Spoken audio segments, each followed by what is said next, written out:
এই যে recent years বলবো না, যে অনেক বছর ধরে বাংলাদেশে যে সংখ্যালঘুদের উপর আক্রমণ হইতেছে, নট নট অনলি সংখ্যালঘু, মানে যেই ভিন্ন মতে তার উপরই আক্রমণ হইতেছে, এবং ওইটা অ্যাপারেন্ট, এটা আমরা দেখতেছি, অনেক ক্যাজুয়ালিটি হইতেছে, অনেক কিছু হইতেছে। কিন্তু ইন্টারেস্টিং এনাফ যেটা হয়, প্রতিটা আক্রমণের পরেই দেখবেন যে, মানে আমি শিওর আপনারা দেখেনি যে হচ্ছে, এটা খুবই অ্যাপারেন্ট যে এটার মধ্যে আইদার হেফাজতে ইসলাম যুক্ত থাকে, নাইলে চরমনাইরা থাকে, মানে ওই যে তৌহিদি জনতা, এরা সবাই মিলে যুক্ত থাকে। কিন্তু যখন হচ্ছে পুলিশের বা গভর্নমেন্টের কোনো স্টেপ নেওয়ার জায়গা আসে, তখন গভর্নমেন্ট থেকে বলা হয় যে এটা হচ্ছে বিএনপি জামাত বা অমুক তমুকের একটা ষড়যন্ত্র।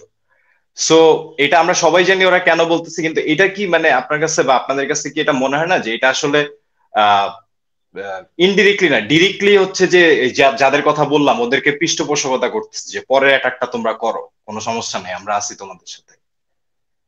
মানে হ্যাঁ, আপনাদের অবশ্যই একটু আপনার মতামত সাথে জানতে চাই। একমত, আপনার সাথে একমত। না সেটা ভাই, এখন মানে যে কোনো দেখবেন, আমি আমি একটা জিনিস খেয়াল করছি প্রথম আলোতে, আমি প্রথমে যে আহমেদিয়াদের উপরে যে আক্রমণটা হইলো, প্রথমে আমি দেখছি যে ওরা ওইখানে স্পেসিফাই করছে কারা কারা ছিল ওইখানকার, কি কি মানে ইমাম জামায়াত হ্যান ত্যান কি কিছু কিছু সংগঠনের নাম স্পেসিফাই করছে।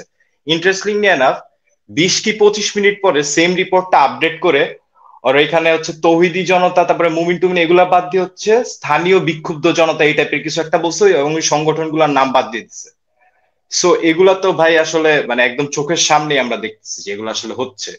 এবং আহ, তখন হচ্ছে আমরা না, গভর্নমেন্ট হচ্ছে চাপাই দিচ্ছে যে হ্যাঁ জামাত করছে, বিএনপি করছে, অমুক করছে, তমুক করছে, কিন্তু এর মাধ্যমে কি এই যে চরমনায়ের লোক, এই যে হেফাজতের লোক, এরা বারবারই হচ্ছে এই আশ্রয়টা পাওয়া যেতেছে না? মানে এটা নিয়ে আমরা কি করতে পারি আসলে বলুন তো? আমি তো খুব হতাশ হয়ে যেতেছি। সাবালটান ভাই, ফারাজ ভাই কিছু বলবেন? না, আমার আমার এটা দিয়ে কি বলবো। ভাই, গডবুচার ভাই, আপনার সাথে আমরা একমত। আপনার কি আর কোনো আলোচনা আছে? হ্যাঁ ভাই, এটার সাথে রিলেটেড আরেকটা কোয়েশ্চেন আছে, যে এই যে নিউজের কথা বললাম, সো আমি হচ্ছে যখন নিউজ চেক করি, একটা হিউজ ইসলামাইজেশন হয়েছে কিন্তু আমাদের মানে নিউজ পোর্টাল বলেন, ইউটিউব মানে হোয়াট এভার নিউজ চ্যানেল যাই বলেন, সবগুলোর মধ্যে যেমন মানে আউট অফ নোহোয়ার আমি কালকে প্রথম আলো না কোথায় দেখলাম যে কি আহ দাঁড়ান, কোন একটা ইউএস এর কোন একটা স্টেটে একজন হচ্ছে এক্স মেরিন, ও আসছে, ও আয়সা দেখছে যে ওর স্টেটের মধ্যে এরকম মুসলিমরা বসতি গেছে, তো অনেক চেয়ে গেছে, ও যায় হচ্ছে আক্রমণ করতে গেছে, সো দেন হচ্ছে ও ওই মসজিদে ঢুকে মুসলমান হয়ে গেছে, মানে সেই অলৌকিক ঘটনা টটনা আর কি। এখন এই টাইপের মানে, এবং রিপোর্টটার হেডলাইনও থাকে এরকম যে মানে মুসলিমদের মারতে গিয়ে মুসলমান হয়ে গেলেন মার্কিন সেনা, বা এই টাইপের জিনিসপাতি।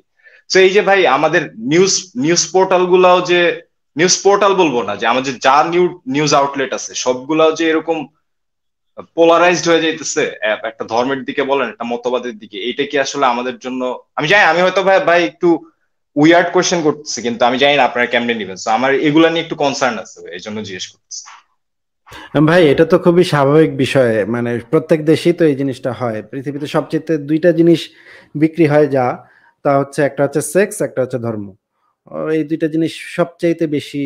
মানে আপনি এইটা দিয়ে যদি, টাইটেল দিয়ে যদি একটা নিউজ পোর্টাল চালু করেন, আচ্ছা উনি চলে গেলেন, এটা দিয়ে যদি আপনি একটা নিউজ পোর্টাল চালু করেন যে অমুক কোনো বিজ্ঞানী মানে মুসলিম হয়ে গেল, আর একটু পরে আরেকটা নিউজ দেন যে সানি লিওনি এটা করেছে, বা মানে অমুক পাউন্ড স্টার এটা করেছে, হ্যাঁ, দেখবেন ধুমধুমা লোকজন এসে ঢুকবে যে এখানে কি জিনিসটা, কি বিষয়টা, কি এখানে কি হইতেছে সেটা দেখার জন্য মানে দৌড়াদৌড়ি পড়ে যাবে। পৃথিবীতে সবচেয়েতে মানে চালু বিষয় হচ্ছে সবচেয়েতে ক্লিক বেট। এই জিনিসটাই তো মানে কোন টাইটেলটা দেখলে মানুষ ক্লিক করবে, ক্লিক মানে ক্লিক করা পাওয়ার মেকানিজম, এটা তো যে কোনো জায়গায় আপনি শিখতে পারেন। এই দুইটা জিনিস সবচেয়ে বেশি সেল হয়। সবচেয়ে বেশি হয় হচ্ছে কি ধর্ম আর সেক্স, এই দুইটা জিনিস। এখন আবার হ্যাঁ বাবা, তো এই জিনিসটা তো খুব স্বাভাবিক যে মানে সব দেশের নিউজ পোর্টাল গুলাতে এই জিনিসগুলাই থাকবে। হ্যাঁ, এই অমুক নায়িকা কি করেছে, কোথায় পা পিছলে পড়ে গেছে। কয়েকদিন আগে দেখলাম জয়া আহসান এটা কি করেছে, গোয়াতে গেলেন জয়া আহসান। এই টাইপের জিনিস তো থাকবেই, এই জিনিস থাকাই খুবই স্বাভাবিক ব্যাপার।